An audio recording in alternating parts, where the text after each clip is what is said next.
Baik, terima kasih pemirsa, dan masih bersama kami Damai Nusaku yang mengangkat tema yang sangat menarik sekali berkaitan dengan mengumbar aib. Berbicara tentang aib ini barangkali adalah cara kita menyelesaikan masalah dan ternyata tidak menemukan jalan keluarnya, maka kedua belah pihak justru mengumbar aib. Padahal sudah jelas Islam memberikan solusi dalam setiap permasalahan termasuk urusan rumah tangga. Ustazah Koturnada akan menjelaskan pada kita. Silakan Bun.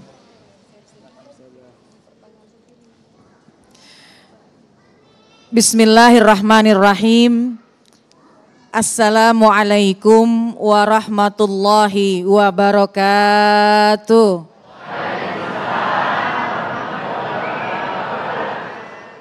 Alhamdulillah. Alhamdulillahilladzi ja'alana wa iyyakum minasyakirin as-sabirin.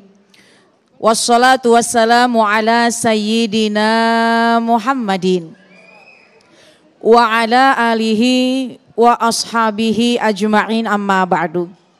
Subhanaka la ilma lana illa ma'allamtana innaka antal alimul hakim.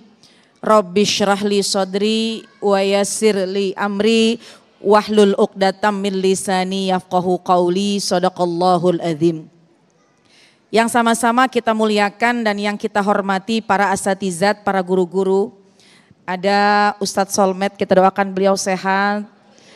Adinda Ustadzah Syifa Nur Fadilah juga kita doakan mudah-mudahan beliau sehat.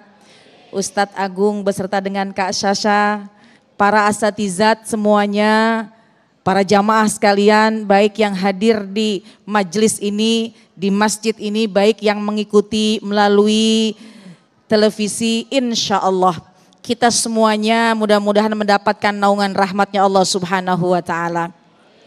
Alhamdulillah, bersyukur kepada Allah kita kumpul di sini untuk menambah kualitas diri kita. Apalagi terkait dengan masalah rumah tangga. Ibu sehat? Bapak sehat? Bu sehat? Badannya sehat? Kantongnya pada sehat?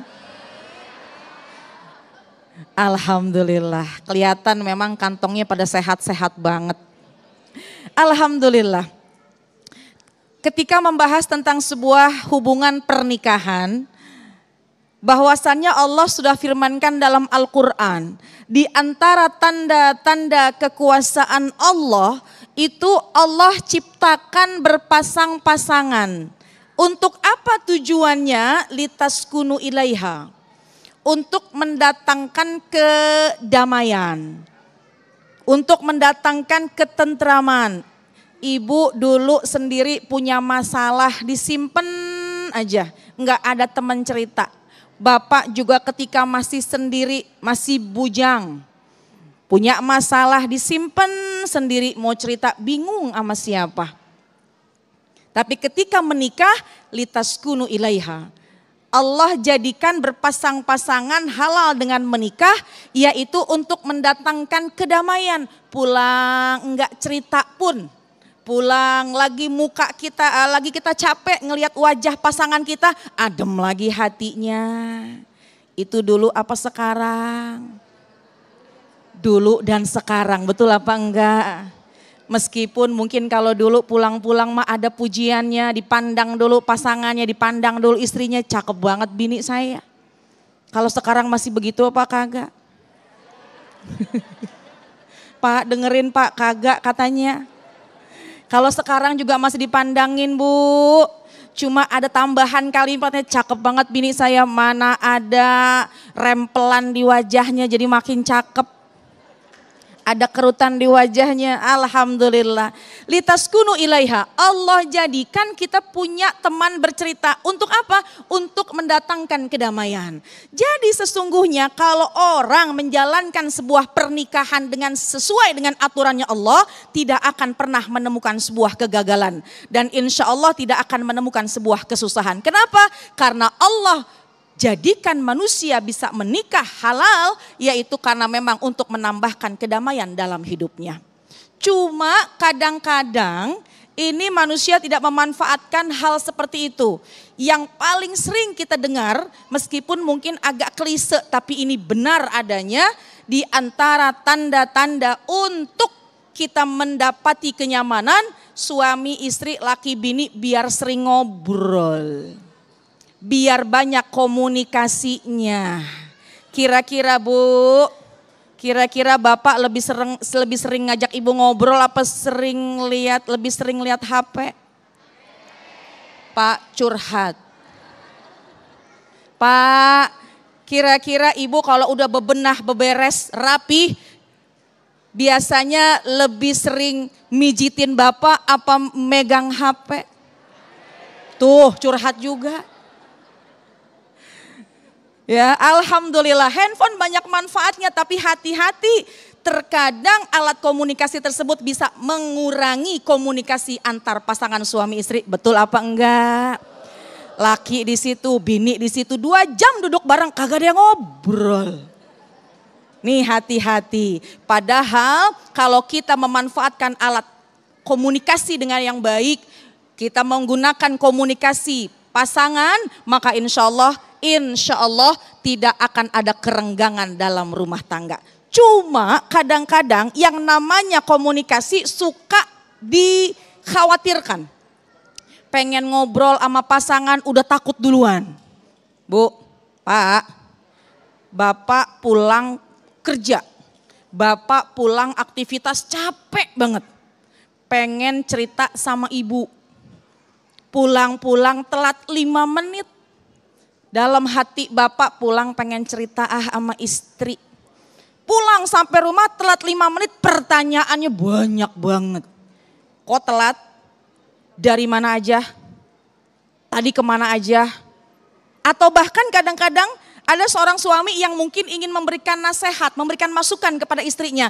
Pengen deh mah kamu pakai hijab, pengen deh mah kamu mah biar lebih rapi, pengen deh mah kamu lebih baik lagi. Suami baru mau ngomong, mah kadang-kadang istrinya udah matanya melotot.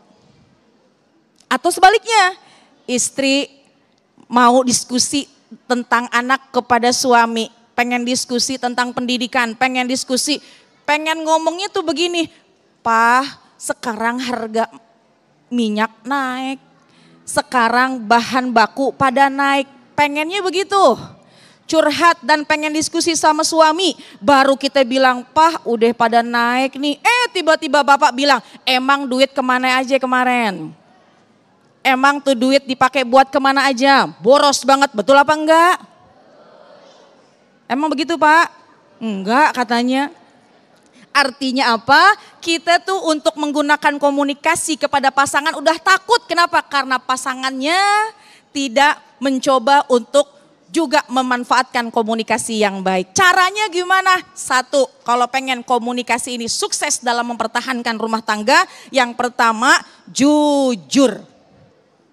Jujur. Karena kalau jujur akan menunjukkan kepada kebaikan.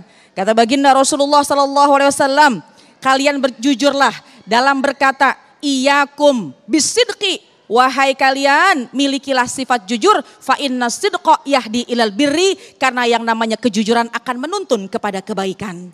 Jadi jangan ditambah-tambahin, jangan dibumbu-bumbuin.